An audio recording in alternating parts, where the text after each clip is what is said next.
This channel does not promote any violent, harmful, or illegal activities. All content provided by this channel is meant for an educational purpose only. এখনো পর্যন্ত এসআইআরে নাম বাদ পড়েছে 10 লক্ষ। আর এই পর্যন্ত প্রাপ্ত তথ্যের ভিত্তিতে জানিয়েছে নির্বাচন কমিশন যে এই 10 লক্ষের মধ্যে 6.5 লক্ষ মৃত ভোটার, এছাড়াও রয়েছে একাধিক জায়গায় নাম এবং স্থানান্তরিত বা নিরুদ্দেশ ভোটারও। সবচেয়ে বেশি 10% নাম বাদ গিয়েছে উত্তর কলকাতায় খবর সূত্রের। বিএলওদের থেকে প্রাপ্ত তথ্যের ভিত্তিতে এই হিসাব পাওয়া গিয়েছে। তারা বাড়ি বাড়ি ঘুরে ফর্ম বিলি করতে গিয়ে এই তথ্য পেয়েছেন। সব এনুমারেশন ফর্ম জমা হওয়ার পরে চূড়ান্ত হিসাব পাওয়া যাবে।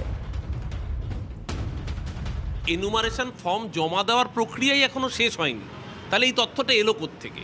আর এই নির্বাচন কমিশন যে আদৌ বিশ্বাসযোগ্য নয় এবং বিজেপির দালাল, প্রতিটা পদক্ষেপে এরা প্রমাণ করেছে। কারণ বিহারে ভোট শেষ হয়ে যাওয়ার 48 ঘন্টা পরেও এরা ভোটের পার্সেন্টেজ বলতে পারে না। তারা বাংলায় এসআইআরের ফর্ম জমা দেওয়ার আগেই কত পার্সেন্ট নাম বাদ গেছে বলে দিচ্ছে, মানে রাম জন্মানোর আগেই রামায়ণ লেখা হয়ে যাচ্ছে। আসলে বিজেপি নির্বাচন কমিশনকে দিয়ে বৈধ ভোটারের নাম বাদ দিতে চায়। বিজেপি চায় নির্বাচন কমিশনকে সামনে রেখে ভোট চুরি করতে। নির্বাচন কমিশন বিজেপির ভোট চোরের হাতিয়ার। আর শুভেন্দু অধিকারী তিনি বলছেন 10 লক্ষ নয়, এই সংখ্যাটা 1 কোটির বেশি, অর্থাৎ 1 কোটির বেশি নাম বাদ যাবে বলে দাবি করছেন বিরোধী দলনেতা। যদিও রাজ্যে 100% এসআইআর হবে না বলেও তার দাবি। অন্য রাজ্যে প্রশাসন সাহায্য করলেও বাংলায় কমিশনের বিরোধিতা করছে রাজ্য সরকার, এই অভিযোগ বিরোধী দলনেতার। কে বা কারা রটিয়ে দিলেন মাত্র 10 লক্ষ বাদ গেছে? কে? নাম লিখে রাখুন। আমি না 95 সাল থেকে ভোটে লড়ছি। 1 কোটির উপরে যাবে, নিচে নামবে না।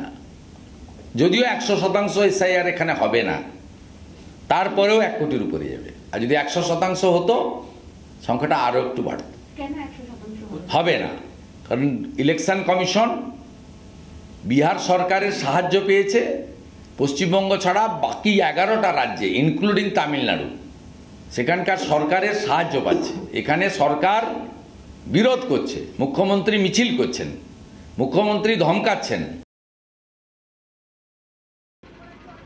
এসআইআরে 10 লক্ষ বলছেন, বিরোধী দলনেতা বলছে 1 কোটি, কেউ বলছে 1.5 কোটি।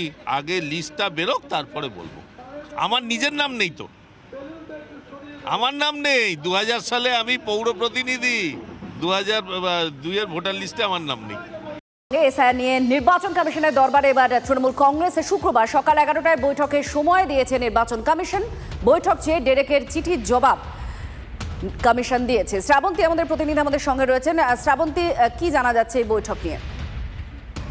দেখো, আজকে গতকাল রাতে ডেরেক ওব্রায়ানের পক্ষ থেকে একটি ইমেল মারফত নির্বাচন কমিশনের কাছে রিকোয়েস্ট করা হয় যে তারা সময় চায়। সেই হিসেবে জাতীয় নির্বাচন কমিশনের পক্ষ থেকে আজকে তাদের চিঠি দিয়ে জানানো হয়েছে যে এই এসআইআর চলাকালীন যাবতীয় যে দলগুলি রয়েছে প্রত্যেকটি রাজনৈতিক দলকে সবসময় ওয়েলকাম করছে নির্বাচন কমিশন, এবং সেই হিসেবে তৃণমূল কংগ্রেসের যদি কিছু বলার থাকে তা তারা শুনবেন।